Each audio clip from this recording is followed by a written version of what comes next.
Hello സുഹൃത്ത്, നമസ്കാരം. ഇന്ന് ഒക്ടോബർ 13, ഏറ്റവും ലേറ്റസ്റ്റ് ആയിട്ടുള്ള കറണ്ട് അഫേഴ്സുമായി ജെഡിസ് കറണ്ട് അഫേഴ്സ്. ഓരോ കോമ്പറ്റീഷനും കറണ്ട് അഫേഴ്സിന് പ്രാധാന്യം നമുക്ക് എല്ലാവർക്കും അറിയാം. നമ്മളെന്നും കറണ്ട് അഫേഴ്സ് അപ്ഡേറ്റ് ചെയ്യാൻ ശ്രമിക്കുകയാണെങ്കിൽ നമുക്ക് കുറേ കാര്യങ്ങൾ അറിയാൻ സാധിക്കും. അതെപ്പോഴും നമ്മളുടെ കോൺഫിഡൻസും ഇൻ്റർവ്യൂസിലും എവിടെയും നമുക്ക് സഹായിക്കുകയുള്ളൂ. സോ എപ്പോഴും ലേറ്റസ്റ്റ് ആയിട്ടുള്ള കാര്യങ്ങൾ അതിനുവേണ്ടി കുറച്ച് സമയം മാറ്റിവെക്കൂ.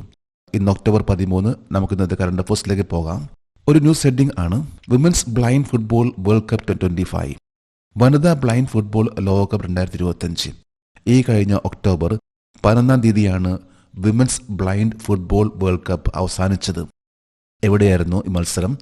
നമുക്ക് നോക്കാം ഈ കറണ്ട് അഫേഴ്സിന്റെ details. Women's blind football world cup 2025 ഇത് അവസാനിച്ചത് ഒക്ടോബർ 11 യുണൈറ്റഡ് സ്പോർട്സ് സെന്റർ കാക്കനാടായിരുന്നു. കൊച്ചിയിലുള്ള കാക്കനാട് യുണൈറ്റഡ് സ്പോർട്സ് സെന്ററിൽ വെച്ചായിരുന്നു 11 ഒക്ടോബറിന് ഈ മത്സരം അവസാനിച്ചത്. അതോടൊപ്പം തന്നെ പത്രങ്ങളിൽ വന്നിട്ടുള്ള വാർത്തയാണ്. എന്നാൽ ഇതിൽ വന്നിട്ടുള്ള നെഗറ്റീവ് എന്ന് പറഞ്ഞാൽ ഈ ഒരു മത്സരം കാണാൻ ആളുകൾ വളരെ കുറവായിരുന്നു. ഇതിന്റെ പബ്ലിസിറ്റിയും വളരെ കുറവായിരുന്നു.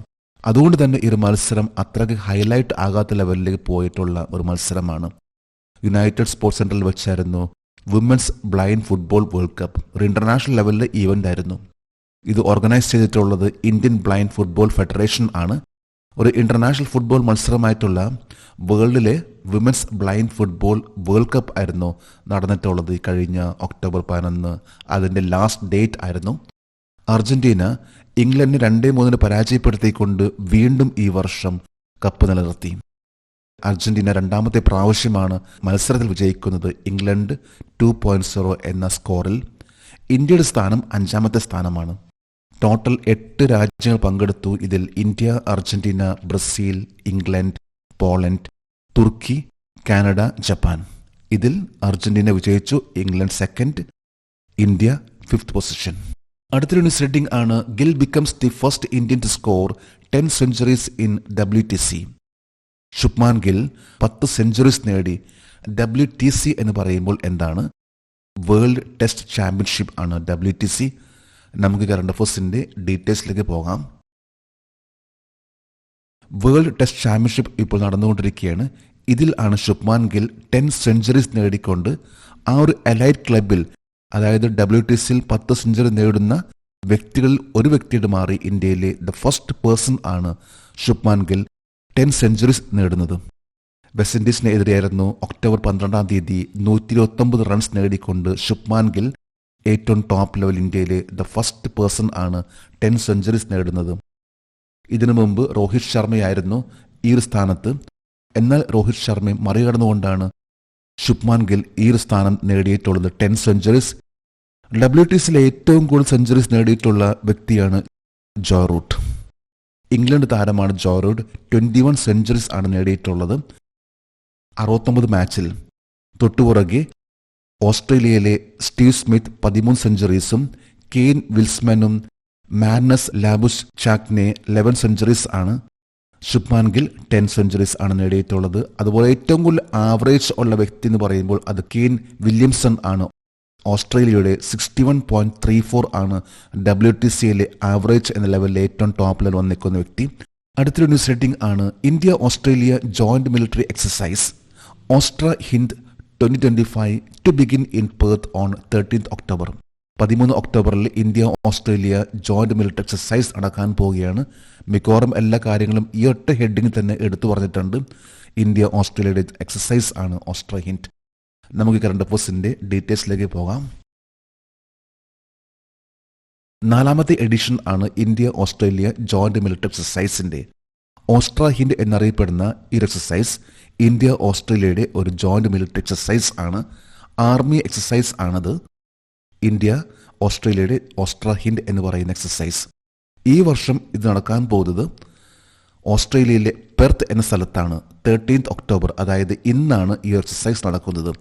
ഓസ്ട്ര ഹിന്ദ് എന്ന് പറയുന്ന എക്സസൈസിൽ ഇന്ത്യയിലെ ഗോർഖ റെജിമെന്റ് ആണ് പങ്കെടുക്കുന്നത്. ഗോർഖ റൈഫിൾസ് എന്നറിയപ്പെടുന്ന റെജിമെന്റ് ആണ് പങ്കെടുക്കുന്നത്. ഒപ്പം തന്നെ സപ്പോർട്ട് എന്ന ലെവലിൽ മറ്റു ട്രൂപ്സും ഉണ്ട്. ഇന്ത്യൻ എയർഫോഴ്സും ഇതിൽ ചെറിയ ലെവലിൽ ഭാഗമാകുന്നുണ്ട്. എന്നാൽ മെയിൻ എന്ന് പറഞ്ഞാൽ അത് റെജിമെന്റ് എന്ന് പറഞ്ഞാൽ അത് ഗോർഖ റൈഫിൾസ് ആണ്. ഓസ്ട്ര ഹിൻഡ് എന്ന എക്സസൈസിൽ ഈ പ്രാവശ്യത്തെ എക്സസൈസിൽ പങ്കെടുക്കുന്നത് ഓസ്ട്രേലിയയിലെ പെർത്ത് എന്ന സ്ഥലത്താണിത്. 13 ഒക്ടോബർ ഇന്ന് 4ാമത്തെ എഡിഷൻ ആണ് ഈ പ്രാവശ്യത്തേത്. അടുത്തൊരു ന്യൂസ് ഹെഡിംഗ് ആണ് prime minister Modi launches PM Dhan ധാന്യ കൃഷി Yojana and pulses mission. Prime minister Dhan ധാന്യ കൃഷി Yojana pulses mission Indian prime minister Narendra Modi ഉദ്ഘാടനം ചെയ്തു. അഗ്രികൾച്ചറുമായി ബന്ധപ്പെട്ട വളരെ ഇമ്പോർട്ടൻ്റ് ആയിട്ടുള്ള ഒരു വാർത്തയാണത്. നമുക്ക് കറണ്ട് അഫയേഴ്സിൻ്റെ ഡീറ്റെയിൽസിലേക്ക് പോകാം. 2025 ഒക്ടോബർ 11 തീയതിയാണ് പ്രൈം മിനിസ്റ്റർ ധാന്യ കൃഷി യോജന ഇത് ഉദ്ഘാടനം ചെയ്തിട്ടുള്ളത്. ഇത് ലോഞ്ച് ചെയ്തിട്ടുള്ളത് ഒക്ടോബർ 11 തീയതിയാണ്. ഈ വർഷമാണ് PM ധാന്യ കൃഷി യോജന. ഒപ്പം തന്നെ പൾസസ് ബന്ധപ്പെട്ട പയറുവർഗ്ഗങ്ങളിലും സ്വയം പര്യാപ്തത എത്തുന്നതിന് വേണ്ടിയുള്ള ഒരു മിഷൻ ആണ് ലോഞ്ച് ചെയ്തിട്ടുള്ളത്. ലക്ഷ്യം എന്ന് പറഞ്ഞാൽ അഗ്രികൾച്ചർ പ്രൊഡക്ടിവിറ്റി അത് വർദ്ധിപ്പിക്കുക. അതിന് 24,000 കോടി രൂപയാണ് മാറ്റിവെച്ചിട്ടുള്ളത്. അഗ്രികൾച്ചർ പ്രൊഡക്ടിവിറ്റി എന്ന് പറഞ്ഞാൽ അതിലേക്ക് ഇറിഗേഷൻ, ജലസേചനം, വെള്ളത്തിന്റെ ലഭ്യത വർദ്ധിപ്പിക്കുക, short term and long term ആയിട്ടുള്ള ലോണുകൾ കൃഷിക്കാർക്ക് നൽകുക, പുതിയ പുതിയ ടെക്നോളജി ഇതിലൂടെ തന്നെ കൊണ്ടുവന്ന് കൃഷി അതിനെ കൂടുതലായിട്ടുള്ള ലെവലിലേക്ക് എത്തിക്കുക, എക്സ്പോർട്ടിംഗ് കൂടുതലായിട്ട് നടത്തുക എന്നിവയെല്ലാമാണ് ഇതിലൂടെ ഉദ്ദേശിക്കുന്നത്. ടു എൻഹാൻസ് അഗ്രികൾച്ചർ പ്രൊഡക്ടിവിറ്റി, അതായത് കാർഷിക ഉൽപാദനക്ഷമത വർദ്ധിപ്പിക്കുക. അടുത്തൊരു ന്യൂസ് ഹെഡിംഗ് ആണ് 3 major ports recognised as green hydrogen hub. Green hydrogen ഹബ്ബുകളായി അംഗീകരിച്ച 3 പ്രധാന തുറമുഖങ്ങൾ. കാർബൺ ഫ്രീ എന്ന ആ ഒരു മിഷനിലേക്ക് മുന്നോട്ട് പോയിക്കൊണ്ടിരിക്കുന്ന ഈ ഒരു സമയത്ത് ഇന്ത്യയിലെ വളരെ പ്രധാനപ്പെട്ട 3 പോർട്ട് ആണ് ഗ്രീൻ ഹൈഡ്രജൻ ഹബ് എന്ന ലെവലിലേക്ക് അതിനെ അംഗീകരിച്ചിട്ടുള്ളത്. നമുക്ക് കറണ്ട് അഫയേഴ്സിന്റെ ഡീറ്റെയിൽസിലേക്ക് പോകാം. Ministry of new and renewable എനർജിയാണ് ഏറ്റവും ലേറ്റസ്റ്റ് ആയിട്ടുള്ള ഈ ഒരു തീരുമാനമെടുത്തിട്ടുള്ളത്. 3 പ്രധാനപ്പെട്ട തുറമുഖങ്ങളെയാണ് ഗ്രീൻ ഹൈഡ്രജൻ ഹബ് എന്ന ലെവലിലേക്ക് നാഷണൽ ഗ്രീൻ ഹൈഡ്രജൻ മിഷന്റെ ഭാഗമായിട്ട് മാറ്റിയിട്ടുള്ളത്, അംഗീകരിച്ചിട്ടുള്ളത്. ഈ 3 പോർട്ട് ആണ് ഗുജറാത്തിലെ ദീൻ ദയാൽ പോർട്ട് അതോറിറ്റി, തമിഴ്നാട്ടിലെ VO ചിദംബരനാർ പോർട്ട് അതോറിറ്റി, മൂന്നാമത്തേത് ഒഡീഷയിലെ പാരദീപ് പോർട്ട് അതോറിറ്റി. ഈ 3 പോർട്ടുകൾ ഇപ്പോൾ ഇന്ത്യയിലെ ആദ്യത്തെ ഗ്രീൻ ഹൈഡ്രജൻ ഹബ് എന്ന ലെവലിലേക്ക് അതിനെ കൺവേർട്ട് ചെയ്തിരിക്കുകയാണ്. ഇന്ത്യയുടെ ലക്ഷ്യമാണ് വരാൻ പോകുന്ന 2070 net zero carbon emission country ആയിട്ട് മാറ്റുക, പൂർണ്ണമായിട്ടും കാർബൺ ഇല്ലാത്ത രീതിയിലുള്ള ഒരു രാജ്യമായിട്ട് മാറ്റുക.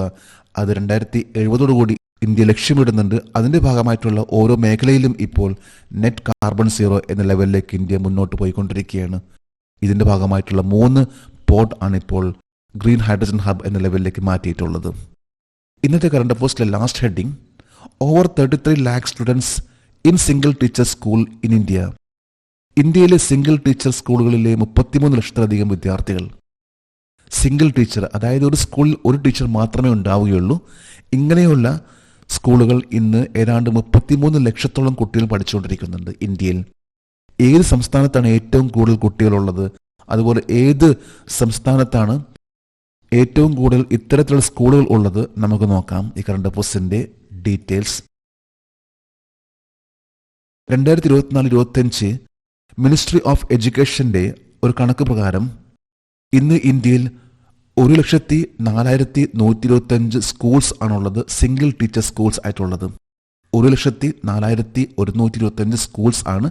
കേവലം ആ സ്കൂളിൽ ഒരു ടീച്ചർ മാത്രമേ ഉള്ളൂ. അതുപോലെ തന്നെ കുട്ടികളുടെ കണക്കാണെങ്കിൽ 33,76,769 സ്റ്റുഡൻസ് ആണ് ഇന്ന് പഠിച്ചുകൊണ്ടിരിക്കുന്നത്. അതായത് സിംഗിൾ ടീച്ചർ എന്ന കൺസെപ്റ്റിൽ ആവറേജ് ആയിട്ട് പറയുമ്പോൾ 34 സ്റ്റുഡൻസ് ആണ് ഒരു സ്കൂളിൽ പഠിച്ചുകൊണ്ടിരിക്കുന്നത്.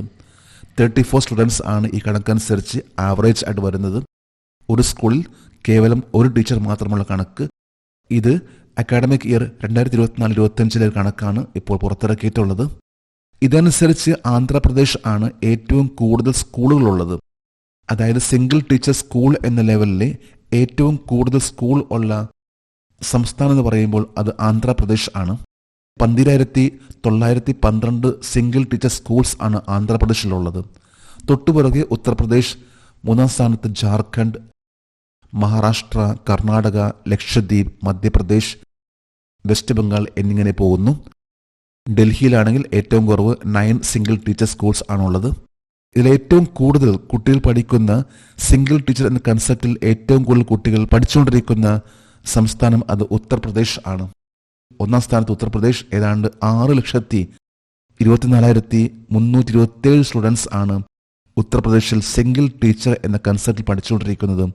തൊട്ടുപുറകെ ജാർഖണ്ഡ്, മൂന്നാം സ്ഥാനത്ത് വെസ്റ്റ് ബംഗാൾ, മധ്യപ്രദേശ് എന്നിങ്ങനെ പോകുന്നു. നമ്മളിന്ന് ഏറ്റവും ലേറ്റസ്റ്റ് ആയിട്ടുള്ള കറണ്ട് അഫയേഴ്സ് ആണ് ഇന്നിവിടെ അപ്ഡേറ്റ് ചെയ്തിട്ടുള്ളത്. നമുക്ക് നാളെ വീണ്ടും പുതിയ കറണ്ട് അഫയേഴ്സുമായിട്ട് കാണാം. Thank you very much.